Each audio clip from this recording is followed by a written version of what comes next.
Vamos a sumergirnos directamente en uno de los temas más fascinantes y, seamos honestos, más mal entendidos de toda la Biblia. Frecuentemente cuando escuchamos hablar de los tiempos del fin o del apocalipsis, la mente se nos va de inmediato a imágenes súper sombrías: destrucción, fuego, caos, un juicio inminente. Pero ¿qué pasaría si les dijera que en realidad el corazón de todo este lenguaje apocalíptico es el clímax de una historia de amor?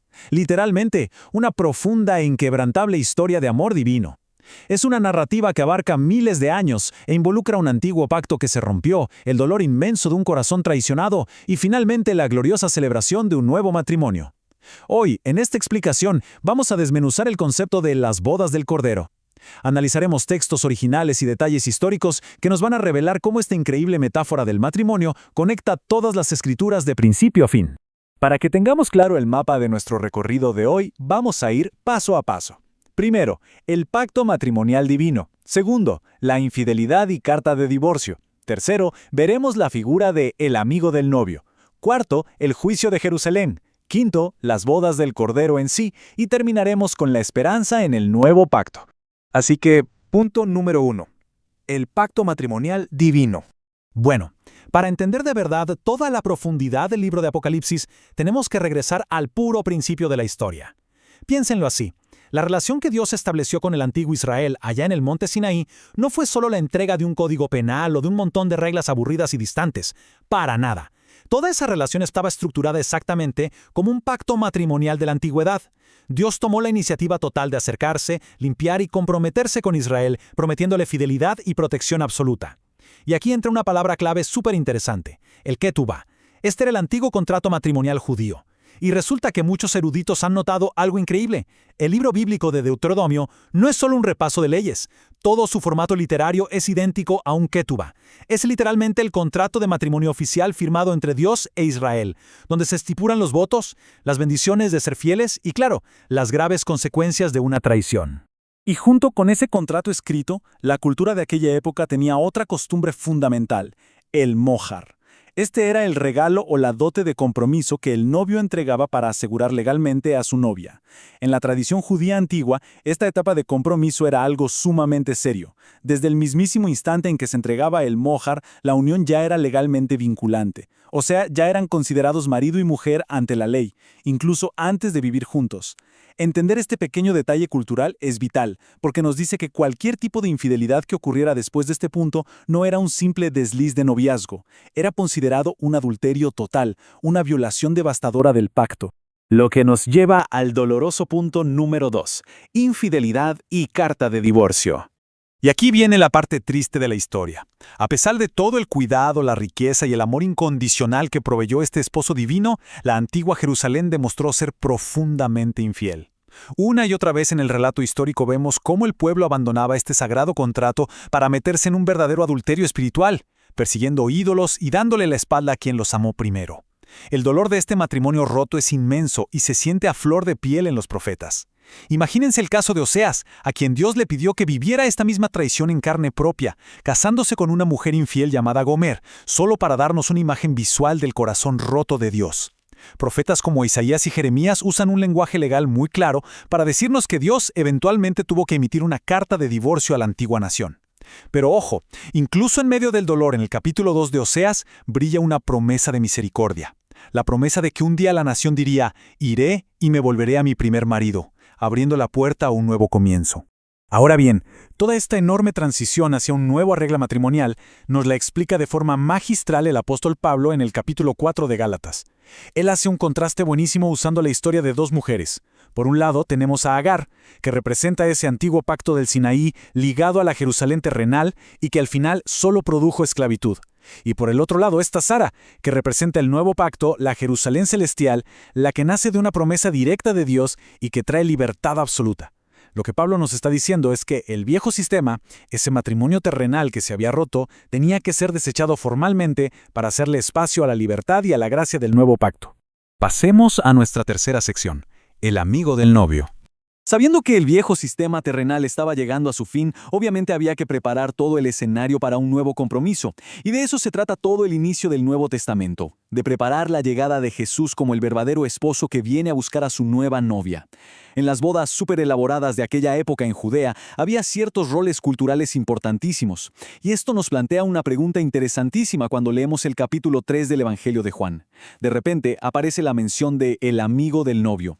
Si logramos entender quién es y qué hace exactamente esta persona, tenemos la llave maestra para entender cómo el Antiguo Testamento le pasa la batuta al Nuevo.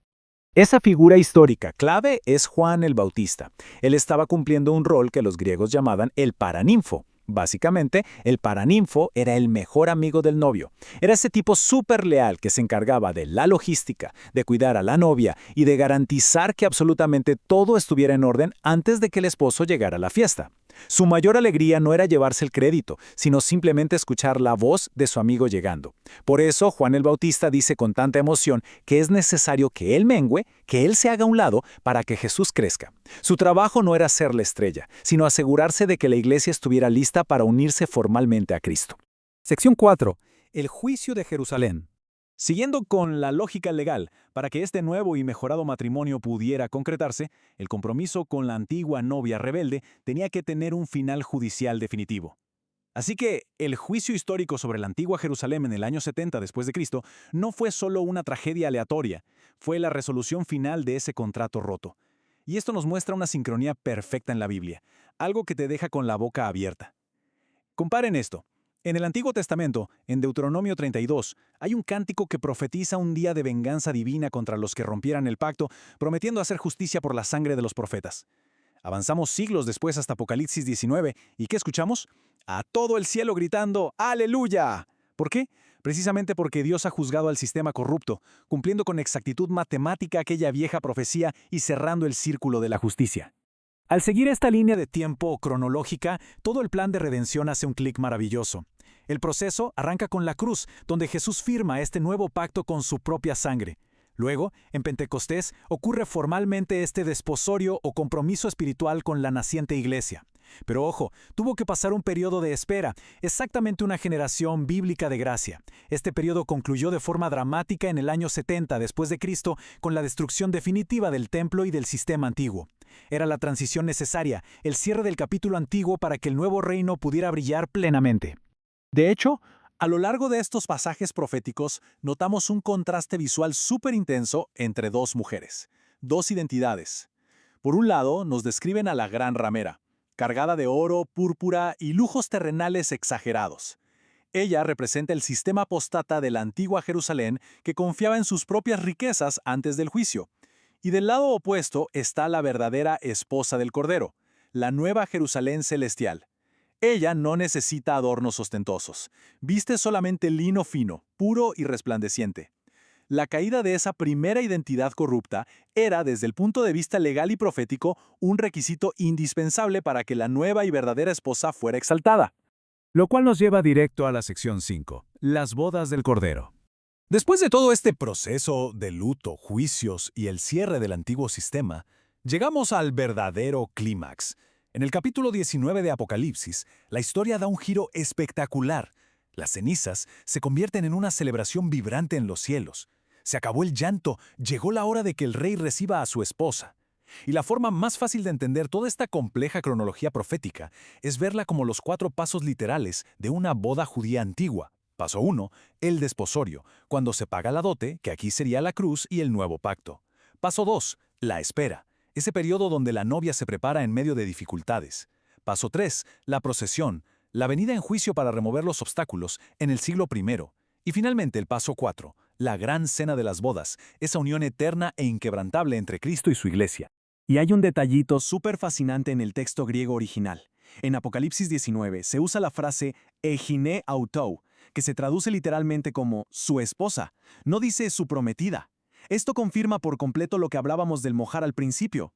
Incluso mientras la iglesia primitiva pasaba por la difícil fase de espera y persecución, legalmente ya poseía el estatus incuestionable de esposa ante la corte celestial. La promesa ya era un hecho consumado. Y finalmente llegamos a nuestra última sección, Esperanza en el Nuevo Pacto. Yo sé que hablar de contratos antiguos, juicios en el siglo I y palabras en griego puede sonar un poco académico, pero presten mucha atención, porque el objetivo de todo esto no es solo llenar la cabeza de datos históricos. Toda esta teología aterriza en una perspectiva profundamente pastoral que nos llena de aliento. El punto central aquí, la joya de la corona, es cómo se prepara esta novia. El texto dice, y a ella se le ha concedido que se vista de lino fino. ¿Notan la belleza de ese verbo pasivo? Se le ha concedido.